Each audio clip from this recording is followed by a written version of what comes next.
ज्यांना ज्यांना मधुमेह असतो त्यांना रोजच्या नाश्त्यामध्ये काय खावं याचा रोजच प्रश्न पडलेला असतो. तर आपली शुगर नियंत्रित ठेवण्यासाठी हा नाश्ता तर तुम्ही करायलाच हवा आहे. फक्त शुगरवाल्यांसाठीच नाही तर आपण सुद्धा हा नाश्ता खाऊ शकतो. का तर आज आपण हा शेवगाच्या शेंगाचा पौष्टिक असा नाश्ता तयार केलेला आहे. त्यामुळे आपली शुगरची जी लेवल आहे ती सुद्धा नियंत्रित राहते, पचायला हलका आहे आणि मुख्य म्हटलं ना अगदी झटकीपट तयार होणार आहे. कुठलीही पूर्वतयारी न करता लहान मुलं देखील आवडीने खाता इतका छान हा नाश्ता तयार होणार आहे. चला तर मग वेळ न घालवता लगेचच आपल्या रेसिपीला आपण सुरुवात करूया. रेसिपी नेहमीप्रमाणेच अगदी साधी, सिंपल, सोपी आहे. त्यामुळे तुम्हाला नक्कीच आवडणार आहे. तर त्यासाठी रेसिपीला एक लाईक जरूर करा. मार्केटमध्ये आपल्याला अगदी वर्षभर दिसणाऱ्या ह्या शेवग्याच्या शेंगांचे महत्त्व तर वेगळं काही तुम्हाला सांगायची गरज नाही. कारण शेवग्याच्या शेंगामध्ये व्हिटॅमिन ए आणि सी हे मुबलक प्रमाणात असते. त्याचप्रमाणे कॅल्शियम आणि आयर्नसुद्धा भरपूर प्रमाणामध्ये असते. शेवग्याच्या शेंगांचे किंवा शेवग्याच्या पालाचे जर आपण नियमित सेवन केले ना, केसांपासून ते नखापर्यंत सर्व आजार आपले पळून जाणार आहे. तर अशा शेवग्याच्या शेंगाचा आज आपण हा नाश्ता तयार करणार आहोत. सगळ्यात अगोदर शेवग्याच्या शेंगा छान स्वच्छ धुवून घेतल्या. त्यामध्ये थोडंसं पाणी आणि थोडंसं मीठ टाकून आपल्याला छान ह्या शिजवून घ्यायच्या आहे किंवा कुकरला एक शिट्टी काढली ना तरीही चालेल.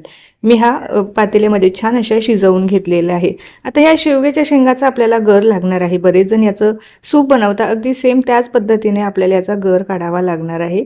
थोडंसंच पाणी घेतलेलं आहे आणि ज्या शेंगा आहे ना त्या आपल्याला त्याचा छान व्यवस्थित असा गर काढून घ्यायचा आहे. चमच्याच्या मदतीने किंवा अशी गाळणी असेल ना त्याच्यावरती आपल्याला ह्या हाताने छान अशा प्रेस करून घ्यायचा आहे. गर सुद्धा आपोआपच निघतो.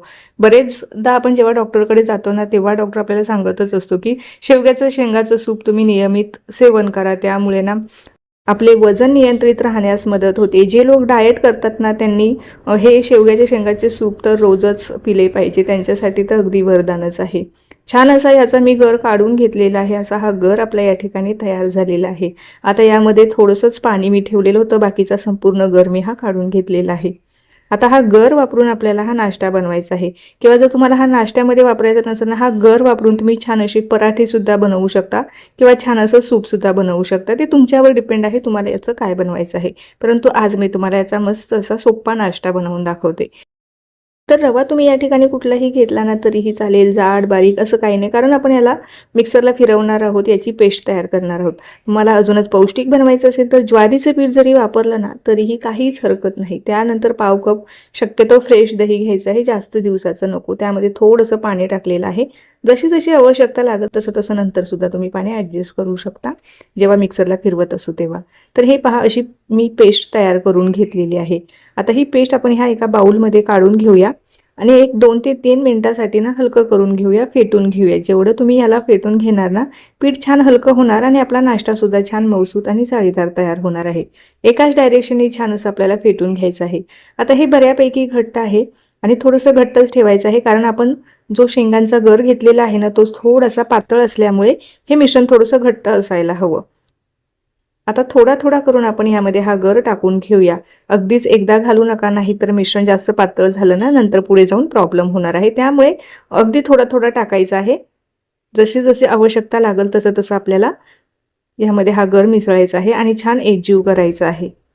आता मी साधारणतः एक पळीभर जो गर आहे ना तो शिल्लक राहिलेला आहे. जास्तही टाकू नका. पातळ जर झालं तर आपला जो नाश्ता आहे ना हा व्यवस्थित होणार नाही. पिठाची कन्सिस्टन्सी तुम्हाला ह्या पद्धतीची ठेवायची आहे.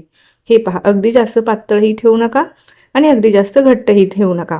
आता हे आपण 5 ते 10 मिनिटासाठी रेस्ट होण्यासाठी ठेवून देऊया. आता यामध्ये ना आपल्याला इनो घालायचा आहे. जर तुम्हाला यामध्ये खाण्याचा सोडा किंवा इनो घालायचा नसेल ना जे सुरुवातीला रव्याचा आणि दही वापरून जे मिश्रण तयार केलं ना हे तुम्ही रात्रीच बनवून ठेवायचं आणि फर्मेंट करून घ्यायचं. असं जर केलं ना तर यामध्ये आपल्याला खाण्याचा सोडा किंवा इनो वापरावा लागणार नाही. आता हे 10 ते 15 मिनिटानंतर छान व्यवस्थित भिजलेलं आहे. त्यामध्ये चवीपुरतं मीठ घातलं. 1 चमचा आपल्याला जिरं घालायचं आहे.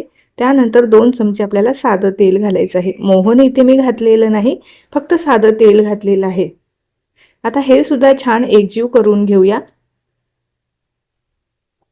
त्यानंतर आपल्याला लगेचच हे वाफवण्यासाठी ठेवायचे आहे. याचे जर तुम्हाला डोसे बनवायचे असेल किंवा तुम्हाला याचे अप्पम बनवायचे असेल किंवा तुम्हाला याचा उत्तप्पम बनवायचा असेल तर तोही बनवू शकता. इडलीही छान याची तयार होते. तर कन्सिस्टन्सी याची बघून घ्या. अशीच तुम्हाला ही ठेवायची आहे. काही पूर्वतयारी आपण करून घेऊया. याच्या ताटामध्ये आपण हा सेट होण्यासाठी ठेवणार आहोत ना, त्याला आपण तेलाने अगोदर छान असं ग्रीस करून घेऊया. ही पूर्वतयारी करायची आहे. ह्यामध्ये ना आपण खाण्याचा सोडा किंवा इनो टाकण्यापूर्वीच आपल्याला ही पूर्वतयारी करायची आहे. जेव्हा आपण हे खाण्याचा सोडा किंवा इनो घालू ना, त्यावेळेला हे मिश्रण जास्त वेळ आपल्याला बाहेर ठेवायचं नाही. तर एक चमचाभर मी इनो घातलेला आहे. तुम्ही इथे खाण्याचा सोडा वापरला ना तरीही चालेल. इनोला छान असं ॲक्टिव्ह करून घ्यायचं, फटाफट मिक्स करायचं. इनो टाकल्याच्या नंतर हे मिश्रण जास्त काळापर्यंत बाहेर ठेवायचं नाही, नाहीतर आपला नाश्ता छान व्यवस्थित फुलणार नाही. अजून एक गोष्ट, जेव्हा आपण हे मिश्रण तयार करत असू ना, तेव्हाच कढाईमध्ये पाणी गरम व्हायला ठेवायचं. कारण जेव्हाही आपण खाण्याचा सोडा किंवा इनो वापरतो ना, त्याला जर गरम पाण्याची वाफ लागली ना, तर आपला नाश्ता छान जाळीदार होतो. त्यामुळे ही सुद्धा तयारी अगोदरच करून ठेवायची आहे. तर इथे मी अगोदरच पाणी कढाईमध्ये गरम करून ठेवलेलं आहे. त्यामध्ये आता हा नाश्ता ठेवायचा आहे. वरतून झाकण छान व्यवस्थित लावून घ्यायचं आहे आणि मध्यम गॅसवरती आपल्याला एक 10 ते 12 मिनिटं वाफवून घ्यायचं आहे. आता पाणी वरती जाणार नाही, याकरता अगदी बेताचं पाणी घालायचं आहे आणि गॅस मध्यम ठेवायचा आहे. मोठा गॅस केला तर पाणी वरती येण्याची शक्यता आहे. मिश्रण वाफवत आहे तोपर्यंत आपण झटपट तयार होणारी चटणी तयार करून घेऊया. मुठभर कोथिंबीर, कोथिंबीरीच्या अर्धा प्रमाणात आपल्याला पुदिना घ्यायचा आहे. त्यानंतर यामध्ये आपल्याला एक लसणाची कळी घालायची आहे. 3 ते 4 हिरव्या मिरच्या घालायच्या आहे. सोबतच इथे मी 1 चमचाभर दही घातलेलं आहे आणि दाटसरपणा चटणीला यावा याकरता फरसाण घातलेला आहे किंवा भाजक्या डाळ्या वापरल्या तरीही चालेल. चवीपुरतं मीठ घातलेलं आहे. 1 चमचा साखर, थोडंसं पाणी आणि एक बर्फाचा तुकडा. छान अशी पेस्ट तयार करून घ्यायची आहे. बर्फाचा तुकडा जेव्हा आपण घालतो ना, चटणीला छान असा ग्रीन कलर येतो आणि काळपट होत नाही. बऱ्याच काळापर्यंत अशीच हिरवीगार चटणी राहते. आता इथे मी दही वापरलेलं आहे. जर तुम्हाला दही स्किप करायचं असेल ना, तर तुम्ही त्याऐवजी लिंबाचा रस वापरू शकता. एक 10 ते 12 मिनिटं या ठिकाणी झालेली आहे. आता आपण आपला नाश्ता चेक करूया. 10 ते 12 मिनिटाच्या अगोदर आपल्याला हे अजिबात उघडून बघायचं नाही. याला सारखं सारखं उघडलं ना, तर हा व्यवस्थित होत नाही. एकदा झाकण ठेवलं ना, 10 ते 12 मिनिटाच्या नंतरच आपल्याला उघडायचं आहे. मध्ये मध्ये सारखं उघडून बघायचं नाही, नाहीतर नाश्ता अजिबात व्यवस्थित होत नाही.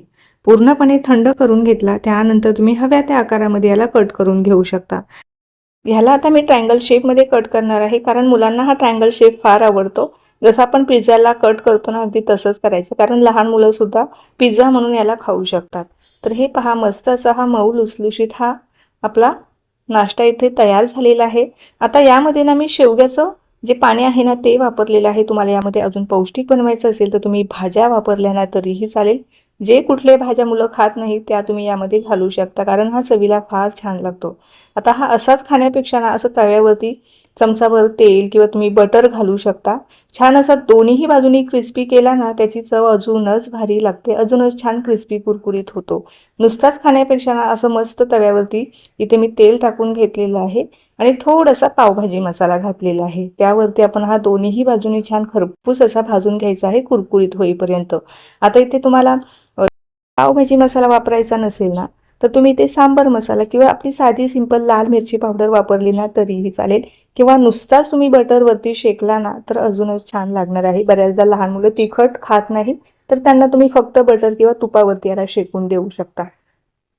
आणि आपण एरवी खाणार असू ना, तर असा मस्त याला छान पावभाजी किंवा इतर कुठलाही मसाला लावून खरपूस असा दोन्ही बाजूंनी भाजून घ्यायचा आहे. तर हे पहा, मस्त असा रंग आलेला आहे आणि खरपूस सुद्धा झालेला आहे. आता काढून घेऊया आणि राहिलेला जे ट्रायंगल्स आहेत ना ते सुद्धा आपण तयार करून घेऊया. आता ह्या नाश्त्याला तर मी शेवग्याचा पौष्टिक असा ट्रायंगल नाश्ता असं नाव ठेवलेलं आहे, किंवा या व्यतिरिक्त तुम्हाला अजून काही सुचवायचं असेल ना, तर ते मला कमेंटमध्ये जरूर सुचवा, म्हणजे आपण त्याला एक छान असं नावसुद्धा देऊया. तर आता छान मी हे ट्रायंगल भाजून घेतलेले आहे. आता हे तुम्ही असेचही खाल्ले ना तरीही चालेल, चटणीची सुद्धा आवश्यकता लागत नाही, परंतु चटणी बरोबर तर अजूनच छान लागणार आहे. लहान मुलांना जर टिफिनमध्ये देणार असाल ना, तर छान टोमॅटो सॉस बरोबर देऊ शकता. अगदी डबा फस्त करून येणार आहे.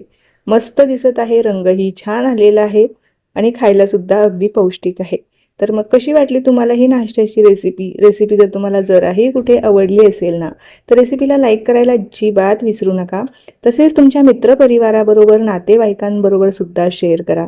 तुम्ही जर चॅनलवरती नवीन असाल, चॅनलला अजून सबस्क्राईब केले नसेल तर नक्की सबस्क्राईब करा. त्या बाजूचे जे बेल आयकॉन आहे ते सुद्धा प्रेस करा, म्हणजे जेव्हाही माझे नवीन व्हिडिओज येतील ते तुम्हाला सगळ्यात अगोदर पाहायला मिळतील. चला तर मग पुन्हा भेटूया अशाच काही नवीन आणि सोप्या रेसिपी सोबत. तोपर्यंत धन्यवाद.